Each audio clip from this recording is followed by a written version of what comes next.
बंदी छोड़ सतगुरु रामपाल जी परमेश्वर जी की जय हो।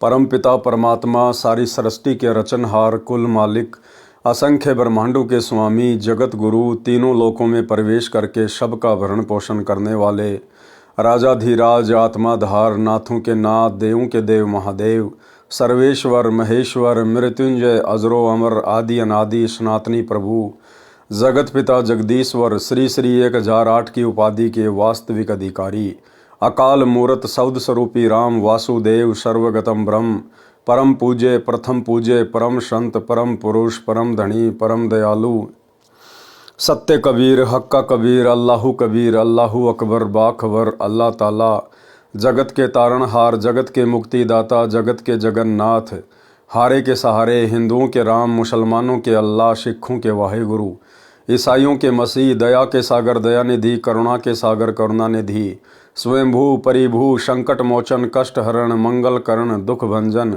अविगत कबीर निर्विकार निर्विषम परमात्मा अलय अलेख सतगुरु आदि अनादि सतगुरु असली मर्यादा पुरुषोत्तम असली राम असली कृष्ण असली घनश्याम असली मुरारी राजाओं के राजा महाराजाओं के महाराजा शहंशाहों के शहंशाह सम्राटों के सम्राट भगवानों के भगवान अल्लाहों के अल्लाह प्रभुओं के प्रभु मसीहाओं के मसीह सच्चे वाहिगुरु बाबाओं के बाबा पीरों के पीर सेठों के सेठ जगत सेठ सावड़सा सेठ सर्वगुण संपन्न अनंत कोटि कलाओं के स्वामी अनंत कोटि ब्रह्मांडों के नायक योगियों में महायोगी ध्यानियों में महाध्यानी सिद्धों में परम सिद्ध ज्ञानियों में तत्वज्ञानी ब्रह्म ज्ञानी महाज्ञानी परम ज्ञानी सर्वश्रेष्ठ ज्ञानी विज्ञानी युवा कबीर समर्थ कबीर असमवात अमित ओझा सच्चे रहनुमा करीम अल्लाह सुभान अल्लाह दुनिया के अंतिम पैगंबर 8 सितंबर 1951 से गांव धनाना जिला सोनीपत हरियाणा भारतवर्ष की पावन भूमि पे प्रकट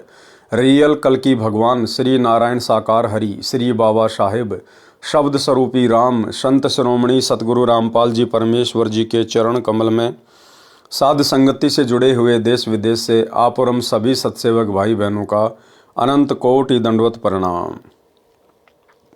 सत्साई भाई और बहनों, दया पूज्य गुरुदेव भगवान की सारी सृष्टि के रचनहार की सतगुरु रामपाल जी परमेश्वर जी की जिनके विशेष आशीर्वाद से शुभ आशीर्वाद से आप और हम सभी सत्सेवक भाई बहन साध संगति से जुड़कर अपनी आत्मा के कल्याणार्थ हेतु गुरुदेव के तत्व ज्ञान को आधार बनाकर भक्ति मार्ग पर अपने मोक्ष के लिए निरंतर आगे की ओर बढ़ रहे हैं।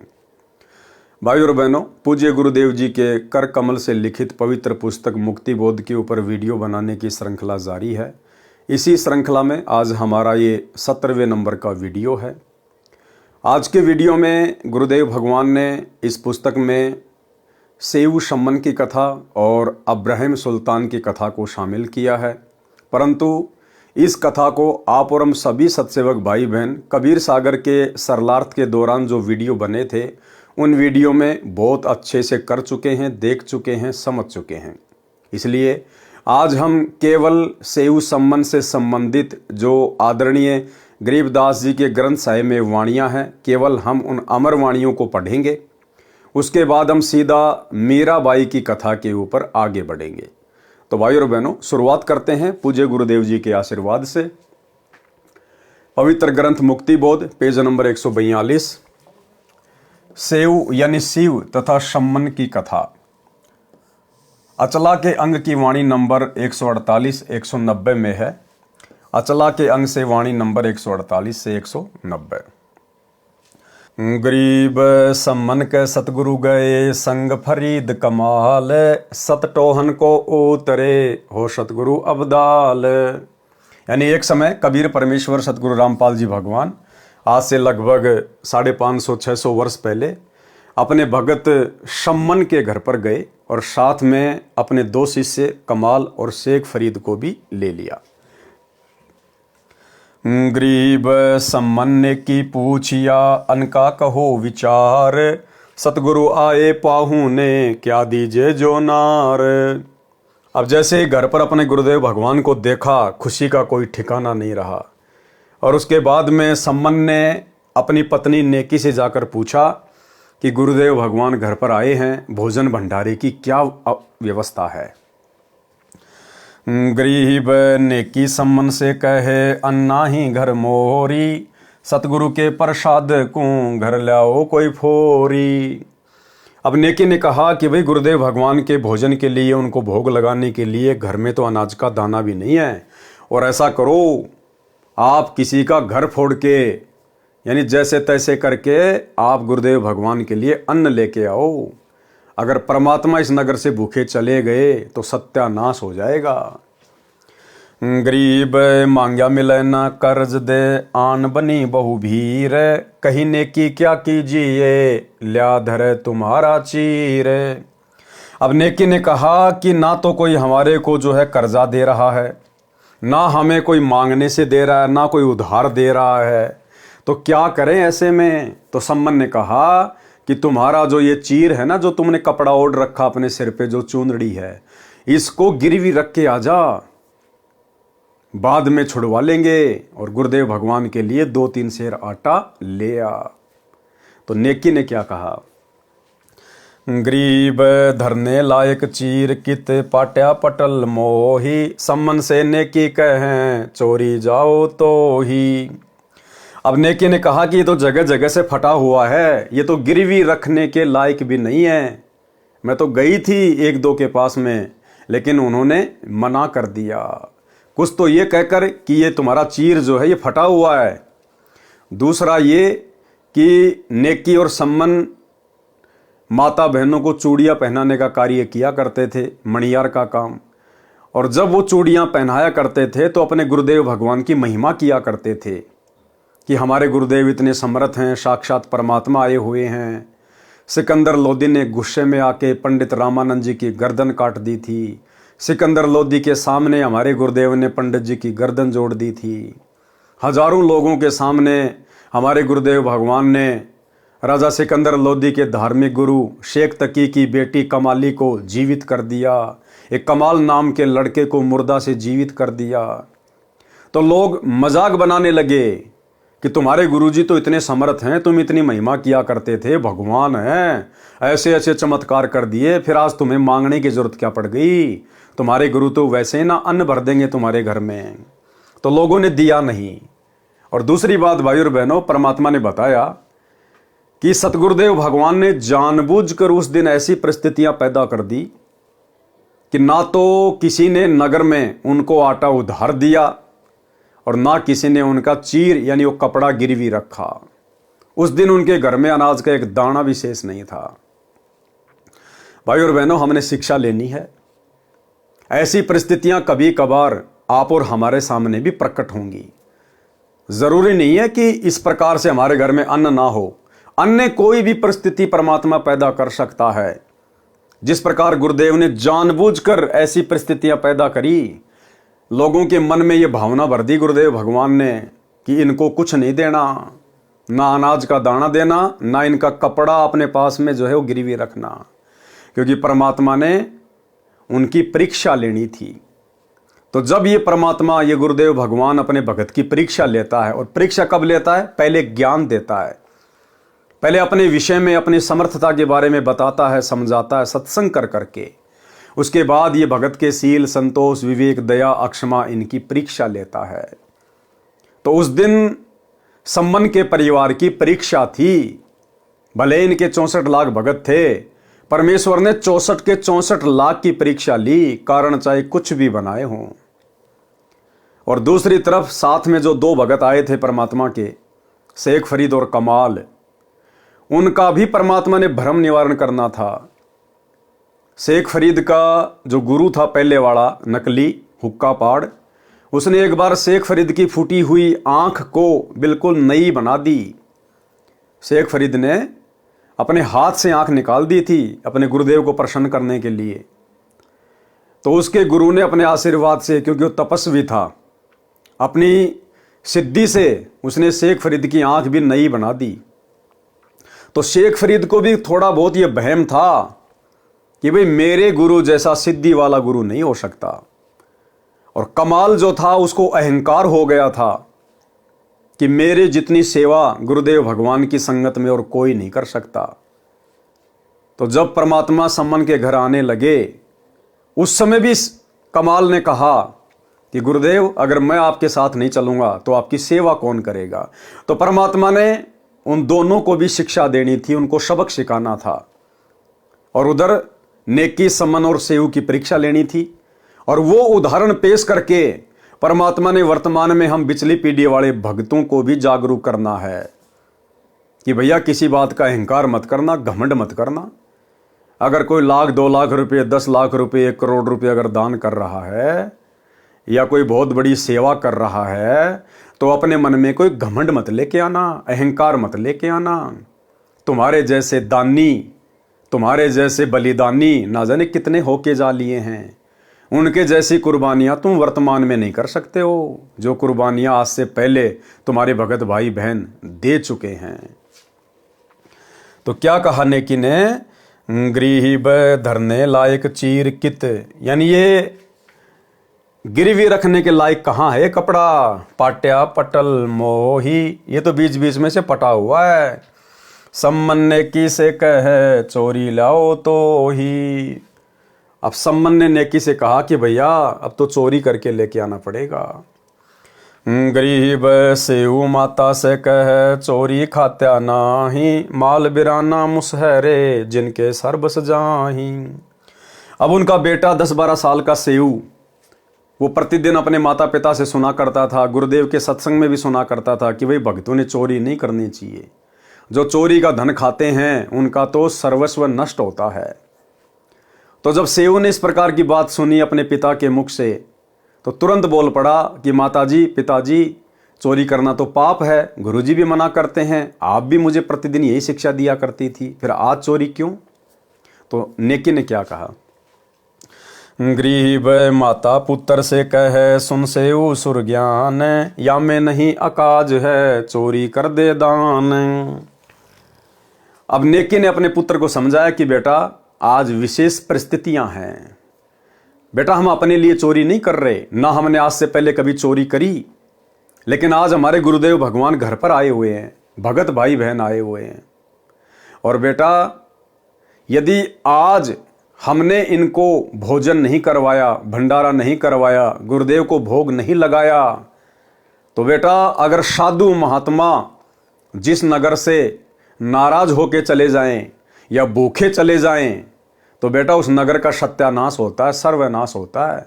तो हम अपने लिए चोरी नहीं कर रहे, हम तो भूखे रहेंगे, केवल अपने गुरुजी और 2 भक्तों के भोजन जितना ही आटा चोरी करके लाएंगे ताकि ये नगर बसा का बसा रह जाए।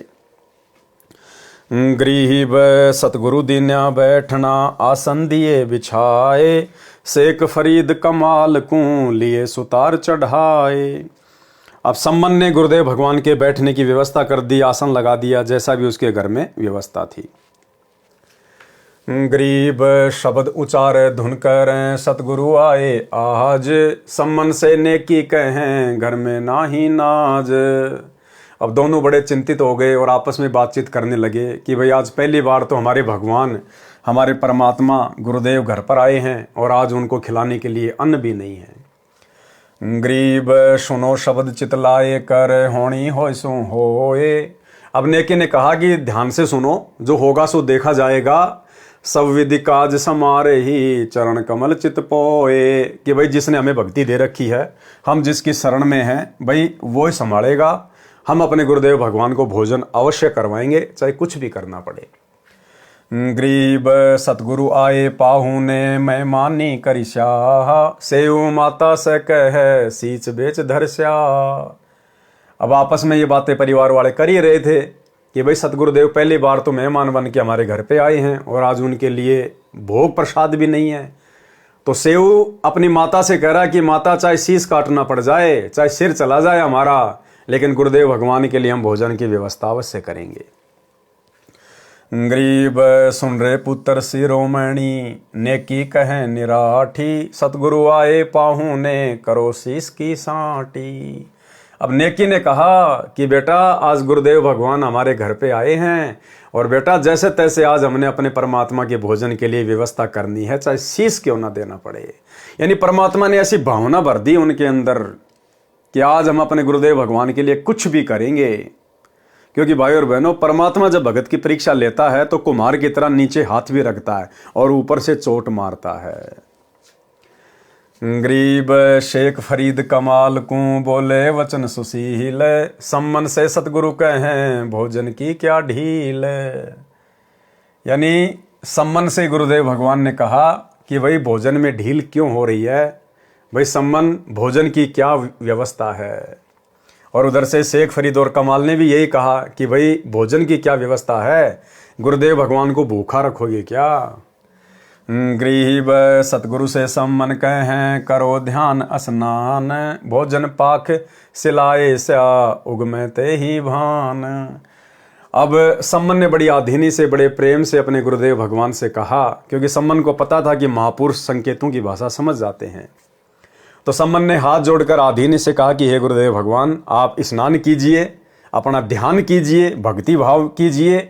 और गुरुदेव भगवान, रात्रि काफ़ी हो गई है, जैसे सूर्य उदय होगा उसी समय आपके सामने भोजन प्रस्तुत कर दिया जाएगा। गरीब अर्धरात चोरी चले सेऊ सम्मन साथ, कुंबल दीन्या जाए कर नाज लग्या जहाँ हाथ। अब पूज्य गुरुदेव भगवान तो विश्राम के लिए अपना चारपाई पर लेट गए। अब आधी रात्रि तीनों ने सलाह की, सम्मन और सेऊ दोनों चोरी करने के लिए घर से निकल पड़े। गरीब कुंबल में सेऊ बड़े लाई बड़ी जूं बेर, हम तो फांके ही रहे तुम लाइयो 3 शेर। अब लाला जी की दुकान में सेंध मार दी, सुराग कर लिया चोरी करने के लिए। अब सम्मन ने कहा, क्योंकि सेऊ जबरदस्ती दुकान के अंदर घुस गया, कि पिताजी अगर मुझे पकड़ लिया तो हो सकता है छोटा बच्चा समझ के छोड़ देंगे, आप ना जाओ। तो सेऊ जबरदस्ती अंदर चला गया। पीछे से सम्मन ने कहा कि बेटा हम तो भूखे रह लेंगे, केवल मेहमानों के जितना 3 सेर आटा ही लेके आना, 3 किलो आटा ही लाना, हम तो फाके ही रहे, यानी हम तो भूखे रहेंगे, तुम लाइयो 3 शेर। गरीब 3 शेर अन बांध कर पहली दिया चलाए, पीछे बनिया जागिया सेऊ पकड़या आए। अब जैसे ही अपनी पोटली में 3 शेर के आसपास आटा बांध के सेऊ चलने लगा, पीछे से बनिए की आंखें खुल गई शोर शराबे के कारण, और बनिए ने सेऊ को पकड़ लिया।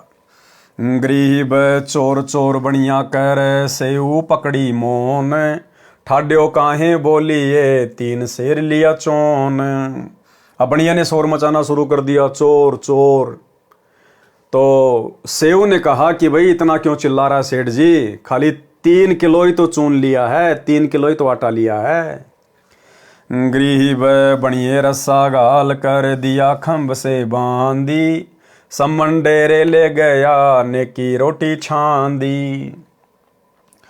अब जैसे ही बनिए ने सेऊ को पकड़ा, उससे पहले सेऊ ने छेद में से आटा अपने पिता की तरफ फेंक दिया और कहा कि पिताजी मुझे तो बनिए ने पकड़ लिया है, आप जल्दी घर पे जाओ और सतगुरु भगवान को भोजन बना के भोग लगाओ। गरीब कर लिया एक हाथ में उल्टे चले समन, सेऊ टुक बतलाए ले सुना पर्या भवन।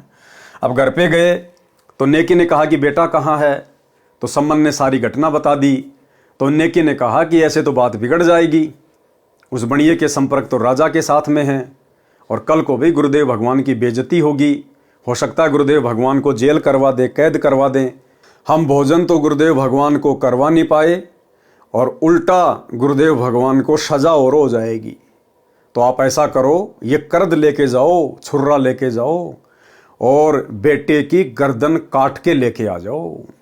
अब भाई और बहनों, जब परमात्मा ने कोई उदाहरण पेश करना होता है, कोई लीला करता है, तो परमात्मा अपने आत्माओं में इसी प्रकार से प्रेरणा भर देता है। वो आत्मा फिर कोई भी कुर्बानी देने से पीछे नहीं हटती है। तो नेकी ने कहा कि ये कर्द लेके जाओ और सेऊ की गर्दन काट के ले आओ। तो लेके कर्द हाथ में सम्मन चल दिया और वहां जाकर उच्च छिद्र में से आवाज लगाई कि बेटा सेऊ, मैं तेरे से 2 बात करना चाहता हूं, एक बार तू अपने गर्दन छेद से बाहर निकाल ले। गरीब बनिया से सेऊ कह बाहर हमरा बाप, झूठी साक न बोल हूँ शीश चढ़त मोई पाप। अब उधर से परमात्मा ने सेऊ के मन में भी वही भावना भर दी कि आज मेरा बाप मेरी गर्दन काट के ले जाए, नहीं तो भाई गुरुजी की बदनामी होगी। तो बनिए से सेऊ ने कहा कि सेठ जी मेरा रस्सा थोड़ा सा ढीला कर दो, बाहर मेरे पिताजी खड़े हैं, मैं उनसे दो बात करना चाहता हूँ। मैं आपसे झूठ नहीं बोल रहा, मुझे मेरे परमात्मा की सौगंध है, झूठी साख न बोले हूँ शीश चढ़त मोई पाप, कि हम भगत हैं, हम झूठ नहीं बोलते, नहीं तो हमारे पाप चढ़ेगा। गरीब खंबा से पग बांध दे बाहर काटो शीस, दोए बात बतलाए लो साखी है जगदीश। सेव ने कहा कि यदि आपको मेरे ऊपर विश्वास नहीं है, पहली बात तो हम भगत हैं, हम भगेंगे नहीं क्योंकि हमने चोरी नहीं करी है। फिर भी अगर आपको विश्वास नहीं है सेठ जी, तो आप मेरा जो रस्सा है इसको खंबे से बांध दो, थोड़ा ढीला कर दो, ताकि मैं अपने पिता से दो बातें कर सकूं। मुझे परमात्मा की सौगंध है, मैं भागूंगा नहीं। गरीब पिता शीस सिर काट ले सन्मुख करद चलाए, ताक बीच धर दीजियो बनिए पकड़े पाए। अब परमात्मा ने सेऊ के मन में भी वही प्रेरणा भर दी, और सेऊ ने छिद्र में से शीस निकालकर अपने पिता से कहा कि पिता आप मेरा शीस काट के ले जाओ, नहीं तो गुरुजी की बदनामी हो जाएगी। अगर आप मेरे बाप हो तो मेरा शीस काट लो।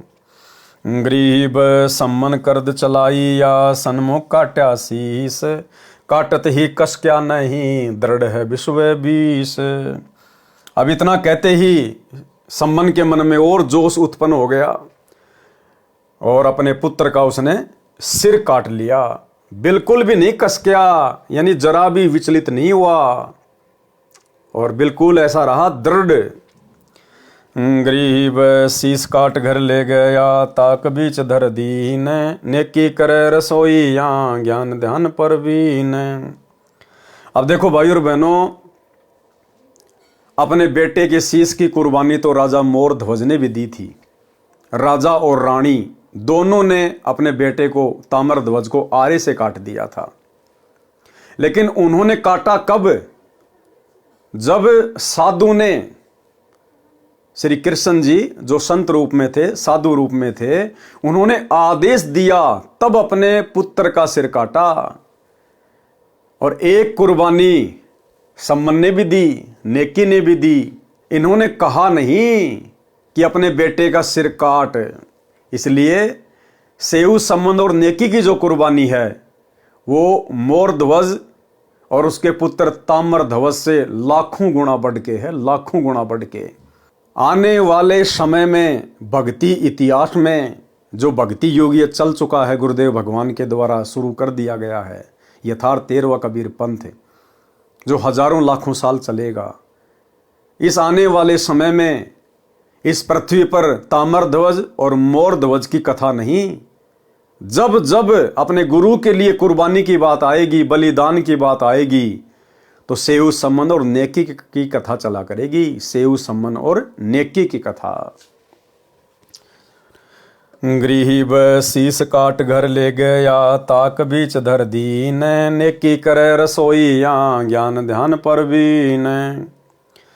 अब उधर से सम्मन अपने बेटे का सिर काट के घर पर ले गया और अलमारी में जाके रख दिया, और नेकी गुरुदेव भगवान के लिए भोजन भंडारा बनाने लग गई। महसूस भी नहीं होने दे रही कि हमारे पुत्र का शीस कट गया है। गरीब सम्मन ते नेकी करी सेऊ का सिर काट, तंदे ही कित डारी या फेरा करियो हाथ। अब नेकी ने कहा कि आप वापस जाकर और जो नीचे का धड़ है, शरीर है, वो भी उठा कर ले आओ। उसको बनिया अपने घर पे नहीं रखेगा। अब उसको डर हो जाएगा कि ये हत्या का मुकदमा कहीं मेरे ऊपर ना लग जाए, तो वो कहीं बाहर फेंक के आएगा। आप बेटे का नीचे का शरीर भी ले आओ। गरीब छह दोने परोसिया सतगुरु पुरुष कबीर, सेऊ बोले ताक मैं हूं दामनगीर। अब भोजन भंडारा बना दिया, गुरुदेव को भोग लगाने के लिए उनको आमंत्रित कर दिया, और नेकी और सम्मन ने 3 दोनों में यानी 3 थालियों में भोजन परोस दिया, एक गुरुदेव भगवान का और 2 अन्य भक्तों का। तो गुरुदेव ने कहा कि भाई 3 में नहीं 6 में परोसो, 6 में 3 हम और 3 तुम मिल बैठ के भोजन खाएंगे। लेकिन उन्होंने केवल 3 में परोसा। गरीब सम्मन सतगुरु से कहे, सेऊ आया नाही, देही तो सुनी धरी, शीस ताक माही। अब ज्यादा विनय करने से उन्होंने 5 थालियों में भोजन परोस दिया, 1 थाली फिर भी नहीं परोसी। उनको पता था कि लड़का तो मर चुका है, अब वो कहां से आएगा। तो उन्होंने 5 थालियों में भोजन परोस दिया गुरुदेव भगवान के सामने। गरीब सम्मन से सतगुरु कहे, सेऊ आया नाही, देही तो सुनी धरी, शीस ताक माही। अब ज्यादा विनय आग्रह करने से उन्होंने 6 दोनों में भोजन परोस दिया थे 6 थालियों में, क्योंकि गुरुदेव भगवान ने कहा कि भैया 6 में परोसो, 6 में। और उसके बाद जब 6 थालियों में भोजन परोस दिया गया, सब बैठ गए, तो गुरुदेव भगवान ने सम्मन से कहा कि सेऊ क्यों नहीं आया, सेऊ कहाँ चला गया। गरीब सम्मन से सतगुरु कहें, सेऊ आया नाही, देही तो सुनी धरी, शीस ताक माही। अब सम्मन क्या जवाब दे। सम्मन ने देखा कि भैया उसका सिर तो अलमारी में रखा है, शरीर उसका अलग पड़ा हुआ है। तो सम्मन ने कहा कि गुरुदेव बच्चा है, कहीं खेलने गया होगा, आ जाएगा थोड़ी बहुत देर में। इतने में सतगुरुदेव भगवान ने फिर क्या कहा परमात्मा ने, गरीब आओ सेऊ जीम लो, यो प्रसाद प्रेम, शीस कटत है चोरों के, साधुओं के नित अक्षेम। अब जानी जान परमात्मा सर्व सृष्टि के मालिक, ये किसी के शीस लेते थोड़ी हैं, ये तो शीस देते हैं, ये तो दानी है। गुरु समान दाता नहीं, याचक शिष्य समान, 3 लोक की संपदा, सो गुरु दीनी दान। ये तो मुर्दों को जीवित करते हैं। इतने में गुरुदेव भगवान ने आवाज लगाई कि भाई सेऊ आजा, भाई भोजन भंडारा तैयार है, परमात्मा का प्रसाद बन के तैयार है, आजा। और बेटा सिर तो चोरों के कटते हैं, भक्तों के नहीं कटते, क्योंकि भक्तों का मकसद चोरी करने का नहीं होता है। तो जैसे ही गुरुदेव भगवान ने आवाज लगाई, वो कटा हुआ शीस धड़ के ऊपर लगकर और सेऊ बनकर और पंक्ति में आके बैठ गया भोजन करने के लिए। गरीब आओ सेऊ जीम लो, यो प्रसाद पर मैं, शीस कटत हैं चोरों के, साधुओं के नित अक्षेम। गरीब सेऊ धड़ पर शीस चढ़ा, बैठे पंगत माही, नहीं गरेरा नाड़ी के, वो सेऊ अकनाही। अब गुरुदेव भगवान का तो केवल इतना कहना ही था, संकेत मात्र से तुरंत सेऊ जीवित होकर और लाइन में आके बैठ गया पंगत में भोजन के लिए। और नेकी और सम्मन देख रहे हैं उसकी गर्दन के हाथ लगा लगा के, नहीं गरेरा नाड़ी के, गरेरा यानी निशान, नाड़ी यानी गर्दन के, वो सेऊ अकनाही, कि ये हमारा ही बेटा है या कोई और है। उसकी गर्दन को देख रहे चारों तरफ से। गरीब सम्मन से सतगुरु कहें, नेकी मन आनंद, शीस कटे घर में धैर्या, माता पिता धन धन। कि भाई धन्य है ऐसे माता पिता जिन्होंने अपने हाथों से अपने बच्चे का शीस काट दिया और उसके बाद भी सतगुरु के लिए भोजन तैयार कर रही है और महसूस नहीं होने दे रही। भाई धन्य है ऐसे भगत। गरीब सतगुरु से सम्मन कहे, सुनो फरीद गल, इब कह सतगुरु आए सी, देसी शीस पहल। अब देखो भाई और बहनों, बलिदान में अंतर है। ऐसी बात नहीं है कि आज आत्मा इस प्रकार का बलिदान नहीं कर सकती, इससे भी बढ़ चढ़ के बलिदान आज दे सकते हैं भगत। क्यों? क्योंकि आज हमें समर्थ की समर्थता का पता चल गया, आज हमें गुरुदेव भगवान का पता चल गया, आज हमें गुरुदेव भगवान ने मूल ज्ञान दे दिया, भक्ति मार्ग का पूरा कोर्स दे दिया। तो कोई निर्भाग्य आत्मा होगी जो पीछे हटेगी सतगुरु के कहने से। अन्यथा आज वर्तमान में अपना शीश देने से, कितनी भी बड़ी से बड़ी कुर्बानी देने से कोई भगत पीछे नहीं हटेगा। लेकिन भाई और बहनों, जो कुर्बानी, जो बलिदानी उस समय सेऊ सम्मन और नेकी ने की, आज हम उसकी बराबरी नहीं कर सकते। चाहे कितना ही कुछ कर दें हम, लेकिन उन आत्माओं की बराबरी नहीं हो सकती। क्योंकि आज यदि हम शीश देंगे भी, तो आज तो हमें पता है, अंदर से विश्वास है कि अगर शीश काट भी दिया तो गुरुजी जीवित कर देंगे, गुरुजी भगवान हैं। लेकिन जिस समय सम्मन ने अपनी पत्नी नेकी के कहने से अपने बेटे का सिर काटा सेऊ का, उस समय भाई और बहनों उनको विश्वास नहीं था इस बात का, और ना उन्होंने ये सोचकर अपने बेटे का शीश काटा था कि गुरुजी बाद में जोड़ देंगे। तो वो जो कुर्बानी थी वो असली कुर्बानी थी। वैसी कुर्बानी आज आप और हम भाई बहन नहीं दे सकते। गृही व सतगुरु से सम्मन कहें सुनो फरीद गल, इब कह सतगुरु आए सी देसी शीस पहल। गृही व सतगुरु से नेकी कहे सुनो फरीद बात, आदि भक्ति कमाई या रहे पिता पुत्र नहीं साथ। कि हमने तो आधी कुर्बानी दी है, जबकि दोनों बाप बेटों ने अपना शीश दे देना चाहिए था। गृही बोह करी कुंवारता, पलकों चोर डुराए, सम्मन से नेकी कहें दो अपना शीश चढ़ाए। अब नेकी ने क्या कहा कि हे परमात्मा, हमारा अगर बस चलता तो परमात्मा अपनी बाहों से आपकी थाली पकड़ के आरती उतारती। और जो पलकों के बाल है ना, ये पलकों के बाल, परमात्मा इससे मैं आपके ऊपर जो है वो चवर करती। एक तो हम भाई बहन वो चवर हाथ में लेके करते हैं, और नेकी ने कहा कि परमात्मा आपके लिए तो मैं अपनी पलकों का चवर बना के, यानी अपनी जो ये पलकें जो बोहे हैं इनके बाल उखाड़ उखाड़ के, और मैं इनका जो है वो चवर बना के परमात्मा मैं आपकी सेवा करूं, अगर मुझे मौका मिले तो। गरीब बोह करी कुंवारता, पलकों चोर ढुराए, सम्मन से नेकी कहें दो अपना शीश चढ़ाए। गरीब कह कबीर का माल से सुनो फरीद फेर, सम्मन के घर सांच है इत मत लाओ बेर। कहे कबीर कमाल से सुनो फरीद फेर। परमात्मा ने दोनों भक्तों को कहा कि भैया इन भक्तों की बराबरी नहीं हो सकती, इनके घर तो साक्षात परमात्मा है। गरीब कहे कबीर कमाल स्यों सुनो फरीद यार, सम्मन के घर सांच हैं ये धर हैं शीश उतार।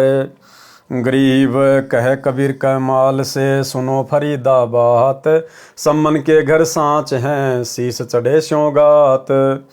गरीब कहे कबीर कमाल से सुनो फरीदा सेन, सम्मन के घर सांच हैं ये बोले आदू बैन। गरीब कहे कबीर कमाल से सुनो फरीदा ख्याल, सम्मन के घर सांच हैं ये कीजिए नजर निहाल। गरीब जेते अंबर तारिया तेते अवगुण मोही, दड़सूली सिर ताक में सतगुरु तो नहीं बिसरो तो ही। गरीब 56 भोग करे धैणी भय सम्मन के ठाट, कहें कबीर कमाल से चलो फरीदा बाट।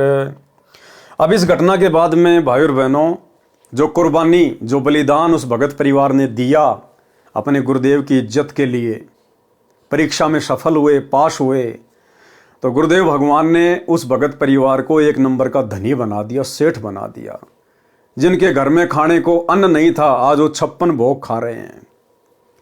तो भाई और बहनों, क्या वो सम्मन का परिवार कभी जिंदगी में ये सोच सकता था कि तुम इस नगर के एक नंबर के सेठ बन जाओगे, जबकि वो तो एक नंबर के गरीब आदमी थे, कभी सौपन में भी नहीं सोच सकते थे।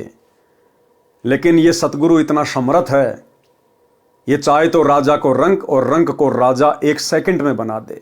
मौला जल से थल करे, थल से जल कर देत, और साहिब तेरी साहिबी श्याम कहूं के श्वेत।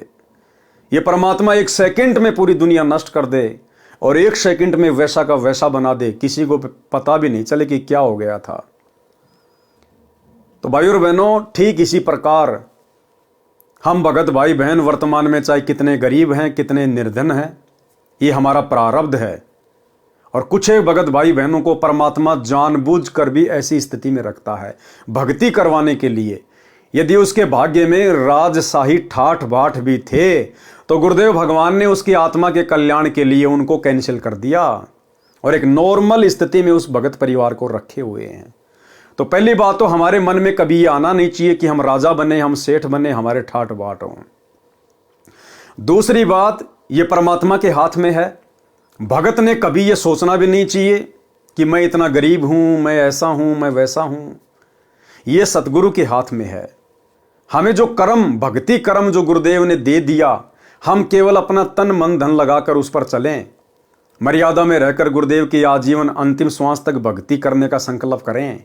बाकी काम परमात्मा का है।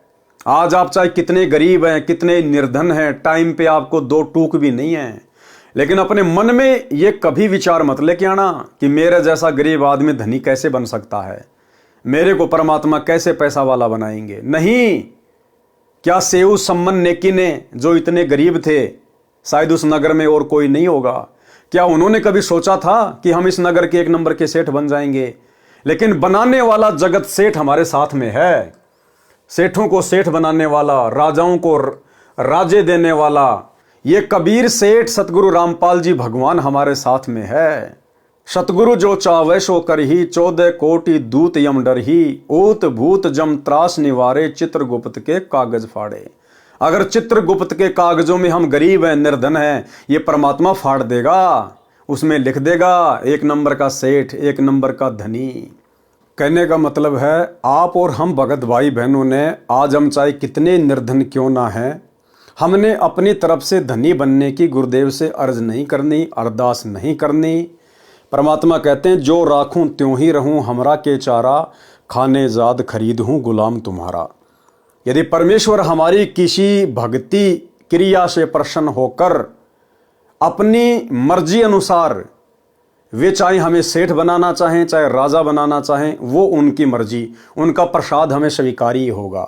लेकिन अपनी तरफ से हमने ऐसी कोशिश नहीं करनी है, क्योंकि भक्ति सफल उसी समय होती है जब हम एक नॉर्मल वे में रहेंगे। परमात्मा ने हमें अच्छे से बड़े बड़े राजाओं का उदाहरण दिया है। अब्राहिम सुल्तान अधम, उसके जैसे ठाठ बाट देवताओं के भी नहीं। परमात्मा ने भक्ति करवाने के लिए उसको भी राज्य विहीन किया। बाजीद, उसमें भी परमात्मा ने वैराग्य उत्पन्न किया, आलीशान राजपाट ठोकर मार दी। नरसी भगत 56 करोड़ की संपत्ति भंडारे में लुटा दी। तो भाई और बहनों, ये सब उदाहरण देखकर कि भक्ति मार्ग में ये माया कितनी बाधक है, हमारे भाव नहीं बनने देगी। जो श्रद्धा गुरुदेव के प्रति चाहिए वो नहीं बनने देगी। इसलिए हमने अपनी तरफ से कोई डिमांड गुरुदेव से नहीं करनी है।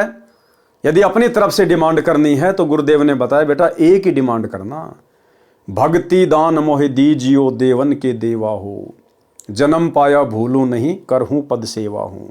और साईं इतना दीजिए जिसमें कुटुंब समाए, हम भी भूखे ना रहें साधु ना भूखा जाए। बाकी सब गुरुदेव भगवान के ऊपर छोड़ देना चाहिए। गरीब 56 भोग करे धैणी, भय सम्मन के ठाट, कहें कबीर के माले से चलो फरीदाबाट। गरीब अष्ट सिद्धि 9 निधि आंगण, अंधन दिए अनंत, सेव सम्मन अमर कच्छ नेकी पद बेअंत।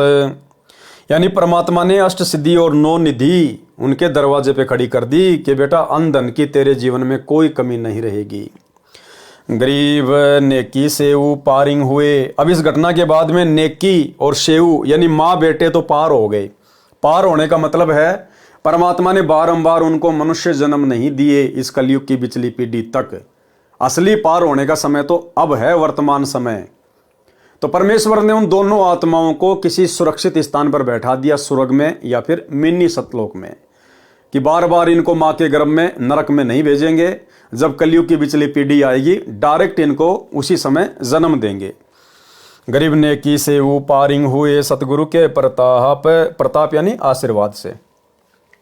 सम्मन भये 9 शेर खां जुग जुग संगी साथ। लेकिन सम्मन के मन में उस समय ये भाव उत्पन्न हो गए थे, जरा सा ये उसके मन में आ गया था जब अपने बेटे की उसने गर्दन काटी कि यदि आज मेरे पास में धन होता, पैसा होता, तो आज मुझे अपने बेटे का सिर नहीं काटना पड़ता। इतना सा बस उसके मन में आया था, इतना सा। सतगुरु तो अंतर्यामी है। अब ये उसकी बहुत बड़ी गलती थी भाई और बहनों, बहुत बड़ी गलती थी उसकी।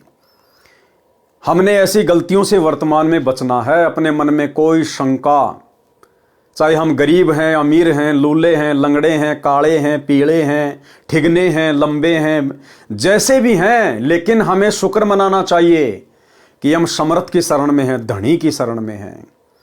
परमात्मा कहते हैं नाम सहित बेवतन भला जो दर दर मांगे भीखा, और क्या हुआ छत्र की छाया चाले और राजपाट दिल्ली का। गुरुदेव कहते हैं इस परमेश्वर कबीर साहिब के नाम के साथ अगर तुझे कोई देश निकाला भी दे दे, तुझे अगर देश की सीमाओं से बाहर निकाल दिया जाए कोई इल्जाम लगाकर, और यदि तुम्हारे पास में गुरु जी का नाम है तो तुम सौभाग्यशाली समझना अपने आप को। अगर इस नाम के साथ अगर तुम्हें भीख भी मांगनी पड़ जाए तो भी अपने आप को सौभाग्यशाली समझना कि तुम्हारे साथ में सतगुरु है, परमात्मा है। क्या हुआ छत्र की छाया चालाई और राजपाट दिल्ली का। ये राजाओं का राज तो 4 दिन का है, उसके बाद तो गधा बनना है। और आज भले तुम गरीबी में जीवन जी रहे हो, लेकिन तुम्हारे साथ सतगुरु है, सतगुरु का नाम है, तुम्हारा तो भविष्य सुंदर है, तुम्हारा भविष्य उज्जवल है। अगला कदम शतलोक में है, सदा सदा का सुख है। गृही व नेकी से उपारिंग हुए सतगुरु के प्रताप, सम्मन भय नौ शेर खां जुग जुग संगी साथ। तो मन में जरा सी भावना आ गई थी कि यदि मेरे पास में धन होता तो बेटा नहीं काटना पड़ता। अब परमात्मा भी परमात्मा भैया, वो अपने भगत की इच्छा रखता नहीं है, जो मर्जी इच्छा पाड़ लो। परमात्मा उसकी भक्ति के प्रतिफल में, उसकी कुर्बानी के प्रतिफल में उसकी हर इच्छा पूरी करेगा। तो सम्मन के मन में जो जरा सा दोष आया था, मन में जो बात आई थी, गुरु जी के प्रति दोष नहीं आया, भक्ति के प्रति दोष नहीं आया। मन में ये आ गया कि अगर आज मेरे पास धन होता, पैसा होता तो बेटा नहीं काटना पड़ता। उसके प्रतिफल में उसके अंदर वो इच्छा रह गई धनी बनने की, और उधर से उसने ऐसी कुर्बानी कर रखी, उसके बदले तो परमात्मा पता नहीं क्या दे दे। तो अगले जन्म में परमात्मा ने उसको 9 शेर खान नाम का बादशाह बना दिया, 1 नंबर का धनी राजा, 80 गंज खजाने जिसके, और सदा परमात्मा उसके साथ में भी रहे। सम्मन बहे 9 शेर खां जुग जुग संगी साथ। इस प्रकार ये परमात्मा अपनी आत्माओं के युगों युगों साथ में रहता है। सेऊ सम्मन की कथा। एक समय साहिब कबीर अपने भगत सम्मन के यहाँ अचानक 2 सेवकों कमाल व शेख फरीद के साथ पहुंच गए। सम्मन के घर कुल 3 प्राणी थे, सम्मन की पत्नी नेकी और सम्मन का पुत्र शिव यानी सेऊ। भगत सम्मन इतना गरीब था कि कई बार अन्न भी घर पर नहीं होता था, सारा परिवार भूखा सो जाया करता था। अब देखो भाई और बहनों, कितनी सहनशील आत्माएं थी, कितनी विवेकी आत्माएं थी, गुरु पर कितना विश्वास करते थे। कई बार तो भूखे भी सो जाते थे, लेकिन कभी अपने गुरु के प्रति मन में कोई दोष नहीं आया, कभी भक्ति छोड़ने का मन में नहीं आया कि काहे की भक्ति है, इससे पहले तो हम देवी देवताओं की भक्ति करते थे, वो ही अच्छी थी, हमारे को भूखा तो नहीं सोना पड़ता था। सतगुरु से उपदेश लेने के बाद तो ऐसे ऐसे दिन देखने पड़ रहे हैं। आज का भगत तो मन में 100 विक्षेप पैदा कर ले, 100, लेकिन उस समय उन आत्माओं ने अपने गुरु जी के प्रति मन में विक्षेप तक पैदा नहीं किया। और कैसा निर्धन भगत है भाई और बहनों, इसको कहते हैं समदृष्टि। सतगुरु के लक्षण 4 बखाना। प्रथम वेद शास्त्र को ज्ञाना, दूजे हरि भक्ति मन कर्म वचन वाणी, तीजे समदृष्टि जानी, चौथे वेद विधि सब कर्मा, ये 4 गुण गुरु गुण जाना मर्मा। यानी ये 4 लक्षण बताएं सच्चे गुरु के। तो जो सच्चा गुरु होता है वो समदृष्टि भी होता है। अब बताओ, उस समय गुरुदेव भगवान के तो बड़े बड़े सेठ भी भगत थे। जब दिल्ली का राजा सिकंदर लोदी उनका शिष्य था, तो बहुत बड़े बड़े लोग भी उनके भगत थे, उनके शिष्य थे। लेकिन परमात्मा ने किस भगत के घर को चुना? सबसे निर्धन भगत के घर को। तो ये परमात्मा समदृष्टि है। हमने अपने मन में कभी ये दोष पैदा नहीं करना कि गुरुजी तो बड़े बड़े भक्तों के साथ में रहते हैं, बड़े बड़े भक्तों के साथ में गुरुजी रहते होंगे, गुरुजी का ध्यान तो अपने बड़े बड़े भक्तों की तरफ होगा। ये समदृष्टि परमात्मा है, वही काशी वाला जुला है वर्तमान में जो सतगुरु रामपाल जी भगवान है। और समदृष्टि क्या होता आने वाले समय में दिखाएगा ये परमात्मा। ये मौका सबको देता है, जैसे राजा सिकंदर लोदी को भी मौका दिया परमात्मा ने, वीर सिंह बघेल को मौका दिया, बिजली खां पठान को मौका दिया, और मौका फिर परमात्मा ने अपने निर्धन भगत, सांसारिक धन से निर्धन था, भक्ति का तो सेठ था, अपने सांसारिक धन से निर्धन भगत सेऊ संबंध और नेकी को भी दिया। तो भाई और बहनों, हमारे मन में कभी भी ये विचार नहीं आने चाहिए गुरुदेव भगवान के प्रति। ये समदृष्टि परमात्मा है, ये अपनी आत्मा देखता है। ये सांसारिक धन दौलत संपत्ति राजपाट नहीं देखता। ये अपनी सभी आत्माओं को समान रूप से प्यार करता है, एक नजर से देखता है ये परमात्मा। सारा परिवार भूखा सो जाता था, आज वही दिन था। भगत सम्मन ने अपने गुरुदेव कबीर साहब से पूछा कि साहब खाने का विचार बताएं, खाना कब खाओगे। कबीर साहब ने कहा कि भाई भूख लगी है, भोजन बनाओ। सम्मन अंदर घर में जाकर अपनी पत्नी नेकी से बोला कि अपने घर अपने गुरुदेव भगवान आए। कौन आए घर पे? गुरुदेव भगवान आए हैं, गुरुदेव भगवान, क्योंकि गुरु भगवान ही होता है। अब भाई और बहनों, सम्मन ने तो, नेकी ने तो अपने गुरु जी को भगवान मान लिया, लेकिन आज आप और हम नहीं मान पा रहे। आज सत्सेवक भाई बहनों को छोड़कर सतलोक आश्रमों से जुड़े हुए 90% भगत भाई बहन अपने गुरुजी को भगवान नहीं मानते। हाँ, बोलते रोजाना हैं, मेरे गुरुदेव भगवान दियो काट काल की फांसी, रोजाना संध्या आरती में बोलते हैं, लेकिन उनको अंदर से इस बात का भी ज्ञान नहीं है कि हमारे गुरुदेव स्वयं भगवान हैं। भगवान कौन? कबीर जी। हृदय से नहीं मानते, विश्वास नहीं है। और परमात्मा कहते हैं क्या होत हरि नाम से जो मन में ना ही विश्वास। अगर तेरे अंदर विश्वास नहीं है, तेरे भीतरले में अगर विश्वास नहीं है कि तेरा गुरु ही कबीर है, तो क्या फायदा उस भक्ति का? 2 कौड़ी की भक्ति है, फिर 2 कौड़ी की। तो रोजाना भाई बहन चिल्लाते हैं संध्या आरती में, मेरे गुरुदेव भगवान दियो काट काल की फांसी, लेकिन जब गुरु को भगवान मानने की बात आती है तो फेल हो जाते हैं। फिर जून के महीने में वो दाढ़ी मूछ वाली कबीर जी के समझे जाने वाली नकली मुर्दा फोटो को भगवान मान के उसका प्रकट दिवस मना लेते हैं। तो भाई और बहनों, ये दोगलापन है, और ये दोगलापन भक्ति में ज्यादा दिन नहीं चलेगा। तो क्या कहा? नेकी से बोला कि अपने घर गुरुदेव भगवान आए हैं, जल्दी से भोजन तैयार करो। तब नेकी ने कहा कि घर पर अन्न का एक दाना भी नहीं है। सम्मन ने कहा पड़ोस वालों से उधार मांग लाओ। नेकी ने कहा कि मैं मांगने गई थी, लेकिन किसी ने भी उधार आटा नहीं दिया। उन्होंने आटा होते हुए भी जानबूझकर नहीं दिया, आटा होते हुए भी जानबूझकर नहीं दिया, क्योंकि सतगुरु ने परीक्षा लेनी थी। सतगुरु ने जानबूझकर ऐसी परिस्थितियां पैदा करनी थी। यानी जब ये परमात्मा अपने भक्तों की परीक्षा लेता है, तो भाई और बहनों, परमात्मा ऐसी ही परिस्थितियां भगत के सामने पैदा कर देता है। अभी हिसार जेल से जो 73 नंबर की ऑडियो आई है, विशेष संदेश, उसमें परमात्मा ने हल्का सा जिक्र किया है सेऊ समन की कथा का। और गुरुदेव ने कहा कि सतगुरु ने उस परिवार की ऐसी परिस्थितियां पैदा कर दी जानबूझ के, उनको मांगने से भी आटा नहीं मिला। यानी उस दिन नगर से आटा ना मिलना उनके भाग्य में नहीं था, लेकिन सतगुरु ने जानबूझ के परिस्थितियां पैदा कर दी, ऐसा माहौल बना दिया गुरुदेव ने। आपने कथा सुनी है परमात्मा की अमरवाणी में, सेऊ और सम्मन और नेकी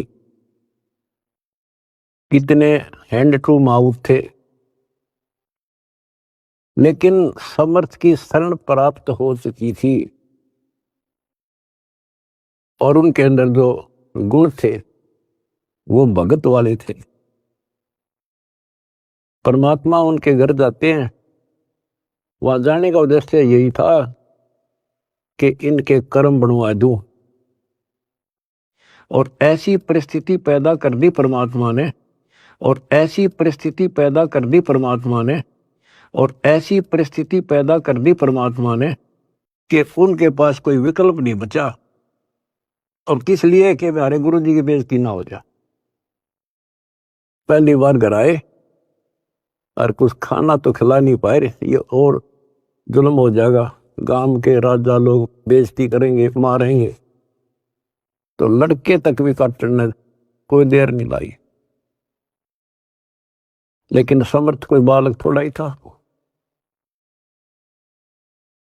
उन्होंने इसलिए नहीं किया था कि गुरु जी आ रहे जिंदा कर देंगे, इसलिए नहीं मारा था, लेकिन परिस्थिति ऐसी होगी। तो ठीक इसी प्रकार भाई और बहनों, यदि भक्ति करते करते भी आप और हमारे सामने भी इस प्रकार की परिस्थितियां पैदा हो जाएं, तो हमने बुद्धि विवेक से काम लेना है, मन में दोष नहीं पालना, नहीं तो बनी बनाई भक्ति का सत्यानाश हो जाएगा। ऐसी विशेष परिस्थितियों में तो आप और हम भगत भाई बहनों ने विशेष तौर पर सतर्क हो जाना चाहिए। इन उदाहरणों को देखकर ये कथाएं हमें यही तो शिक्षा देती हैं कि जब कभी हम धर्म संकट की स्थिति में आ जाएं, तो हमने इन कथाओं का सहारा लेना है कि अवश्य मेरा गुरु मेरी परीक्षा ले रहा है। और जब गुरु परीक्षा लेता है तो गुरु की नज़र पल पल अपने शिष्य पे होती है, उस भगत परिवार पे होती है। तो ऐसी स्थिति में तो हमें और ज़्यादा दृढ़ होना चाहिए, गुरु की भक्ति पर सचेत हो जाना चाहिए कि काल कोई मर्यादा ना तोड़वा दे, कोई गलती ना करवा दे। उन्होंने आटा होते हुए भी जानबूझ कर नहीं दिया और कह रहे हैं कि आज तुम्हारे घर तुम्हारे गुरुजी आए हैं। तुम कहा करते थे कि हमारे गुरुजी भगवान हैं, आपके गुरुजी भगवान हैं, तो तुम्हें मांगने की आवश्यकता क्यों पड़ी। ठीक इसी प्रकार ये जो युग परिवर्तन का समय चल रहा है, वर्तमान समय 2024 2028 युग परिवर्तन का समय है। ना जाने क्या क्या विषम परिस्थितियां पैदा होंगी, देश दुनिया में क्या क्या घटनाएं घटेंगी। और उस समय भाई और बहनों, भले हमारे सामने भी ऐसी नौबत क्यों ना आन पड़े, भूखमरी की, अकाल की, हमने किसी के आगे कटोरा लेके हाथ नहीं फैलाना। भले भूखे मर जाएंगे, समर्थ की शरण में है, भूखा मरने देगा नहीं, लेकिन हमारी परीक्षा होगी। परमात्मा हमारे सामने भी वो परिस्थितियां पैदा कर सकते हैं, उत्पन्न कर सकते हैं। हमने किसी के आगे अन्न धन के लिए हाथ नहीं फैलाने। अगर हाथ फैलाएंगे तो अपने गुरुदेव के दरबार में इन्हीं के चरणों में बैठ के रोएंगे, इन्हीं के आगे हाथ फैलाएंगे। और इनके आगे कोई अनाज के लिए हाथ नहीं फैलाएंगे, नहीं, धन के लिए हाथ नहीं फैलाएंगे, केवल इनकी महिमा करेंगे, इनका गुणगान करेंगे, टाइम पे अपनी भक्ति करेंगे। जिस प्रकार रंका बंका की झोपड़ी जल गई, झोपड़ी जलने के बाद भी उन्होंने झोपड़ी के पास में जो पेड़ था वहां बैठकर परमात्मा की चर्चा करी, झोपड़ी के बारे में चर्चा नहीं करी कि झोपड़ी जल गई क्या होगा, कहां रहेंगे, क्या खाएंगे, कैसे सोएंगे। उन्होंने परमात्मा की महिमा की बैठे बैठे पूरे परिवार ने, और सो गए। सुबह उठे तो नई झोपड़ी बनी हुई थी। तो इसी प्रकार भाई और बहनों, आने वाले समय में देश दुनिया में जो विकट विकट भयंकर परिस्थितियां पैदा होंगी, वो चाहे किसी भी प्रकार की हों, युद्ध, महायुद्ध, गृह युद्ध, अतिवृष्टि, अनावृष्टि, ओलावृष्टि, महामारियां, बाढ़, भूकंप, कुछ भी, और हमारे सामने चाहे कैसी भी परिस्थितियां क्यों ना हो, हमने अन्न और धन के लिए गुरु से अरदास नहीं करनी, अपने प्राणों की रक्षा के लिए गुरुदेव से अर्ज नहीं करनी। वो काम तो गुरुदेव का है। हमने अर्ज करनी है कि हे गुरुदेव, मेरी भक्ति में कोई बाधा ना हो। हे परमात्मा, मेरे तीनों समय की आरती में कोई बाधा उत्पन्न ना हो। हे परमात्मा, आपके सत्संग सुनने में कोई रोड़ा बीच में ना अड़ जाए। केवल ये अरदास करनी है, उनके शब्द गाने हैं, उनके सत्संग सुनने हैं। ये होती है गुरु महिमा। बाकी काम फिर सतगुरु का है, फिर अपने आप संभालेगा। तुम कहा करते थे कि हमारे गुरुजी भगवान हैं, आपके गुरुजी भगवान है, तो तुम्हें मांगने की आवश्यकता क्यों पड़ी। यही भर देंगे तुम्हारे घर को, आदि आदि कहकर मजाक करने लगे। सम्मन ने कहा, लाओ आपका चीर गिरवी रखकर 3 सेर आटा ले आता हूं। नेकी ने कहा कि यह चीर फटा हुआ है, इसे कोई गिरवी नहीं रखता। सम्मन सोच में पड़ जाता है और अपने दुर्भाग्य को कोसते हुए कहता है कि मैं कितना अभागा हूं, आज घर भगवान आए हैं और मैं उनको भोजन भी नहीं करवा सकता। एक कोने में जाके बेचारा रोने लग गया कि मैं कितना अभागा हूं, आज मेरे घर पर मेरे भगवान आए हैं और मैं उनको भोग भी नहीं लगा पा रहा। गुरुजी में दोष नहीं देखा, गुरुजी की भक्ति में दोष नहीं देखा, अपने आप को कोसा। ये होते हैं अच्छी आत्माओं के लक्षण। हे परमात्मा, ऐसे पापी प्राणी को पृथ्वी पर क्यों भेजा। मैं इतना नीच रहा हूँगा कि पिछले जन्म में कोई पुण्य नहीं किया, अब सतगुरु को क्या मुंह दिखाऊं। ये कहकर अंदर कोठे में जाकर फूट फूट कर रोने लगा।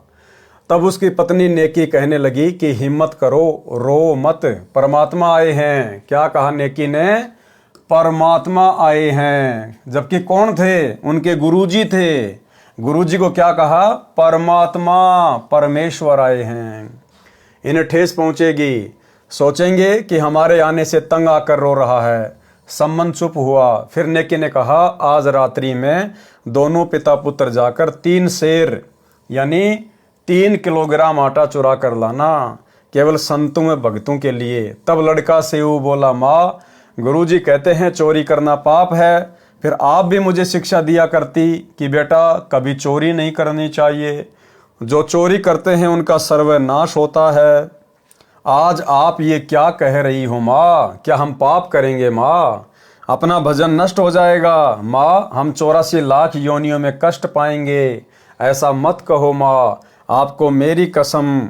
तब नेकी ने कहा, पुत्र तुम ठीक कह रहे हो, चोरी करना पाप है, परंतु पुत्र हम अपने लिए नहीं बल्कि संतों के लिए करेंगे।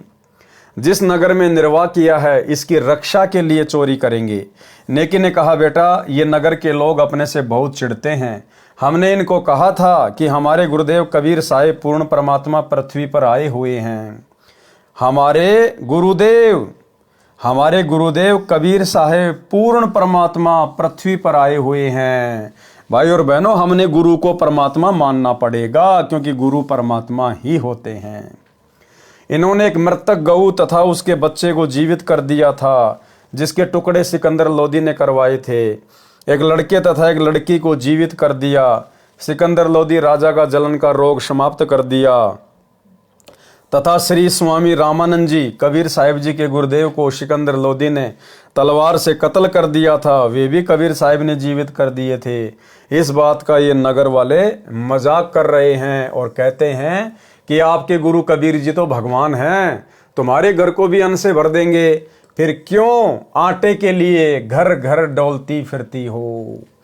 ठीक इसी प्रकार भाई और बहनों, हमारे सामने चाहे आने वाले युग परिवर्तन के दौर में या वैसे भी सतगुरु की परीक्षार्थ चाहे कैसी भी विषम परिस्थितियां प्रकट क्यों ना हो जाएं, हमने अन्न धन के लिए किसी के आगे हाथ नहीं फैलाने हैं, क्योंकि हमारे गुरु समर्थ हैं, भर देंगे। और दुनिया के घरों को इन्होंने तो भर रखा है। अरे तीनों लोकों में प्रवेश करके रोजाना सबका भरण पोषण कौन कर रहे हैं? यही गुरुदेव भगवान कर रहे हैं, यही कबीर भगवान कर रहा है। राजाओं को राज, सेठों को सेठ, इन्हीं गुरुदेव भगवान ने दिया हुआ है। और एक छोटा सा सत्संग हमारे विश्वास के लिए, जिसमें गुरुदेव भगवान ने कह रखा है कि यदि आने वाले समय में कभी ऐसी परिस्थिति प्रकट हो गई तो अगर तुम्हारे घर में 2 दाने होंगे, सुबह मटका भरा हुआ मिलेगा, मटका भरा हुआ।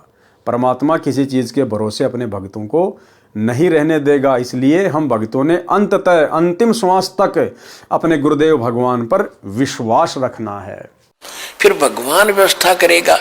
आपके घर में 2 दाने होंगे, तड़के भरा पाओगा मटका, पिप्पा भरा पाओगा आटे का, इस तरह कर देगा दाता आपके लिए। लेकिन भक्ति करवाने के लिए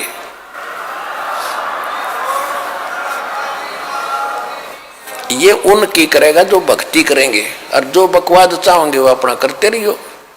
ठीक है, जैसा भक्ति भजन करेंगे उनका लाभ मिल जाएगा, लेकिन वो उसमें से खड़ी रह जाएंगे। बेटा ये नादान प्राणी है, यदि आज साहिब कबीर इस नगरी का अन्न खाए बिना चले गए तो काल भगवान भी इतना नाराज हो जाएगा कि कहीं इस नगरी को समाप्त ना कर दे। हे पुत्र, इस अनर्थ को बचाने के लिए अन्न की चोरी करनी है। हम नहीं खाएंगे, केवल अपने सतगुरु तथा आए भक्तों को प्रसाद बनाकर खिलाएंगे। ये कहकर नेकी की आंखों में आंसू भराए और कहा, पुत्र नाटियो मत, अर्थात मना मत करना। तब अपनी माँ की आंखों के आंसू पोंछता हुआ लड़का सेऊ कहने लगा, माँ रो मत, आपका पुत्र सेऊ आपके आदेश का पालन करेगा। माँ आप तो बहुत अच्छी हो न। अर्धरात्रि के समय दोनों पिता पुत्र चोरी करने के लिए चल दिए। एक सेठ की दुकान की दीवार में छिद्र किया। सम्मन ने कहा कि पुत्र मैं अंदर जाता हूँ, यदि कोई व्यक्ति आ जाए तो धीरे से कह देना, मैं बाहर आटा पकड़ा दूंगा और लेकर भाग जाना। तब सेऊ ने कहा कि नहीं पिताजी, मैं अंदर जाऊंगा, यदि मैं पकड़ा भी गया तो बच्चा समझकर माफ कर दिया जाऊंगा। सम्मन ने कहा, पुत्र यदि आपको पकड़कर मार दिया तो मैं और तेरी माँ कैसे जीवित रहेंगे? सेऊ प्रार्थना करता हुआ छिद्र द्वार से अंदर दुकान में प्रवेश कर गया। तब सम्मन ने कहा, पुत्र केवल 3 सेर आटा लाना, अधिक नहीं। लड़का सेऊ लगभग 3 सेर आटा अपनी फटी पुरानी चादर में बांधकर चलने लगा तो अंधेरे में तराजू के पलड़े पर पैर रख गया। जोरदार आवाज हुई जिससे दुकानदार जाग गया और सेऊ को चोर चोर करके पकड़ लिया और रस्से से बांध दिया। इससे पहले सेऊ ने वह चादर में बंधा हुआ आटा उस छिद्र से बाहर फेंक दिया और कहा, पिताजी मुझे सेठ ने पकड़ लिया है, आप आटा ले जाओ और सतगुरु व भक्तों को भोजन करवाना, मेरी चिंता मत करना। आटा लेकर सम्मन घर पर गया तो सेऊ को न पाकर नेकी ने पूछा, लड़का कहाँ है? सम्मन ने कहा, उसे सेठ जी ने पकड़कर थंब से बांध दिया। तब नेकी ने कहा कि आप वापस जाओ, लड़के सेऊ का सिर काट लाओ, नहीं तो लड़के को पहचान कर अपने घर पर लाएंगे। फिर सतगुरु को देखकर नगर वाले कहेंगे कि ये हैं जो चोरी करवाते हैं। हो सकता है सतगुरुदेव को परेशान करें, हम पापी प्राणी अपने दाता को भोजन के स्थान पर कैद न दिखा दें। ये कहकर माँ अपने बेटे का सिर काटने के लिए अपने पति से कह रही है, वह भी गुरुदेव जी के लिए। सम्मन ने हाथ में करद लंबा छुर्रा लिया तथा दुकान पर जाकर कहा, बेटा एक बार गर्दन बाहर निकाल, कुछ जरूरी बातें करनी हैं, कल तो हम नहीं मिल पाएंगे, हो सकता है ये आपको मरवा दें। तब सेऊ उस सेठ यानी बनिए से कहता है कि सेठ जी बाहर मेरा बाप खड़ा है, कोई ज़रूरी बात करना चाहता है, कृपया करके मेरे रस्से को इतना ढीला कर दो कि मेरी गर्दन छिद्र से बाहर निकल जाए। तब सेठ ने उसकी बात को स्वीकार करके रस्सा इतना ढीला कर दिया कि गर्दन आसानी से बाहर निकल गई। तब सेऊ ने कहा कि पिताजी मेरी गर्दन काट दो, यदि आप मेरी गर्दन नहीं काटोगे तो आप मेरे पिता नहीं हो। मेरे को पहचान कर घर तक सेठ पहुंचेगा, राजा तक इसकी पहुंच है, ये अपने गुरुदेव को मरवा देगा। पिताजी हम क्या मुख दिखाएंगे? सम्मन ने एकदम कर्द मारी और सिर काट कर घर ले गया। सेठ ने लड़के का कत्ल हुआ देखकर उसके शव को घसीटकर साथ ही एक पजावा ईंटें पकाने का भट्टा था उस खंडर में डाल गया। जब नेकी ने सम्मन से कहा कि आप वापस जाओ और लड़के का धड़ भी बाहर मिलेगा, उठा लाओ, तब सम्मन दुकान पर पहुंचा। उस समय तक सेठ ने उस दुकान की दीवार के छिद्र को बंद कर दिया था। सम्मन ने शव की घसीट यानी चिन्हों को देखते हुए शव के पास पहुंचकर उसे उठा लाया, लाकर अंदर कोठे में रखकर ऊपर पुराने कपड़े गुद्दड़ डाल दिए और सिर को अलमारी के ताक यानी एक हिस्से में रखकर खिड़की बंद कर दी। कुछ समय के बाद सूर्य उदय हुआ। नेकी ने स्नान किया, फिर सतगुरु व भक्तों का खाना बनाया, फिर सतगुरु कबीर साहिब जी से भोजन करने की प्रार्थना की। नेकी ने साहिब कबीर व दोनों भगत कमाल तथा शेख फरीद तीनों के सामने आदर के साथ भोजन परोस दिया। साहिब कबीर ने कहा, इसे 6 दोनों में डालकर आप तीनों भी साथ में बैठो, ये प्रेम प्रसाद पाओ। बहुत प्रार्थना करने पर भी साहिब कबीर नहीं माने तो 6 दोनों में प्रसाद परोसा गया। 5 प्रसाद के लिए बैठ गए। तब साहिब कबीर ने कहा, आओ सेऊ जीम लो, ये प्रसाद प्रेम, शीश कटत है चोरों के, साधुओं के नित अक्षेम। साहिब कबीर जी ने कहा कि सेऊ आओ भोजन पाओ, सिर तो चोरों के कटते हैं, संतों भक्तों के नहीं, उनको तो क्षमा होती है, क्योंकि भक्तों का उद्देश्य कोई गलत नहीं होता। साहिब कबीर ने इतना कहा था, उसी समय सेऊ के धड़ पर शीश लग गया। कटे हुए का कोई निशान भी गर्दन पर नहीं था तथा पंगत यानी पंक्ति में बैठकर भोजन करने लगा। गरीब सेऊ धड़ पर शीश चढ़ा, बैठा पंगत माही, नहीं गरेरा गर्दन पर वो सेऊ अकनाही। सम्मन तथा नेकी ने देखा कि गर्दन पर कोई चिन्ह भी नहीं है, लड़का जीवित कैसे हुआ? शंका हुई कि ये वही सेऊ है या कोई और। अंदर जाकर देखा तो वहां शव तथा शीश नहीं था, केवल रक्त के छींटे लगे थे, जो इस पापी मन के संशय को समाप्त करने के लिए प्रमाण बकाया था। ऐसी ऐसी बहुत लीलाएं साहिब कबीर ने की, जिनसे यह स्वयं सिद्ध है कि यही पूर्ण परमात्मा है। सामवेद संख्या नंबर 822 तथा ऋग्वेद मंडल 10 सूक्त 161 मंत्र 2 में कहा है कि कबीर देव अपने विधिवत साधक साथी की आयु बढ़ा देता है। तो भाइयों और बहनों, आज के वीडियो में हम केवल इतना ही लेंगे। आज के वीडियो में गुरुदेव भगवान ने सेऊ सम्मन और नेकी की कथा को शामिल किया था। इसके आगे राजा अब्राहिम सुल्तान अधम की कथा है। इस कथा को हम पहले कबीर सागर के सरलार्थ में बहुत अच्छे से पढ़ चुके हैं, इसलिए अगला वीडियो सीधा मीराबाई की कथा के ऊपर चलेगा। तब तक गुरुदेव भगवान हम सबको आज्ञा दें, इजाज़त दें, आशीर्वाद दें। बंदी छोड़ सतगुरु रामपाल जी भगवान की जय हो।